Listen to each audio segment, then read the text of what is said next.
आपका नाम बताइए। सहर फातिमा। जोर से बोलिए आप। सहर फातिमा। कौन सी क्लास में पढ़ते हैं आप? पंचम जमात। अच्छा, कौन सी किताब पढ़े आपने? उमा बेनम माँ।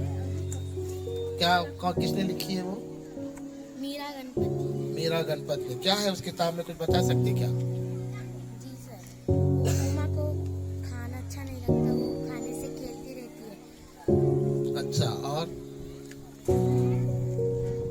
हमेशा खेलती है। एक मर्तबा अम्मा उसके सामने उपमा रख देती है, उपमा से वो ना कुछ, हमेशा वो खेलने की चीज़ें बनाती है, जैसे टोपी बनाती है, अंगूठियाँ बनाती है। तो वो सोचती है कि उपमा से क्या बनाया जाए, वो परेशान हो जाती है। अच्छा। उपमा से क्या बनाया जाए, उपमा से कुछ नहीं बनाया जाता था।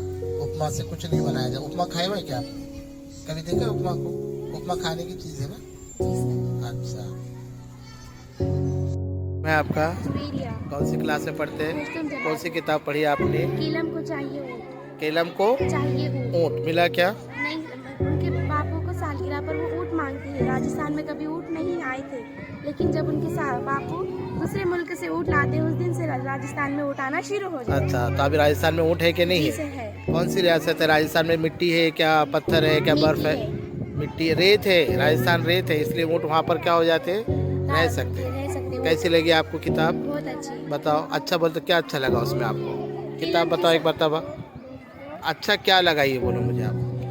बापू किलम के लिए ऊँट लेने के दूसरे गांव जाते, लेकिन वो दूसरे गांव पहुंच जाते। अच्छा, जाना एक जगह था, पहुँचे दूसरी दूसरी जगह। जगह, लेकिन दूसरी जगह जहाँ पहुंचते भागकर जो राजा रहता बहुत गुस्सेली, मतलब गुस्से वाला रहता, लेकिन वो उन्हें ऊँट दे देता उनके बर्ताव की वजह से। अच्छा, तो अच्छा बर्ताव रखे तो काम क्या हो सकते हैं, अच्छे हो सकते हैं।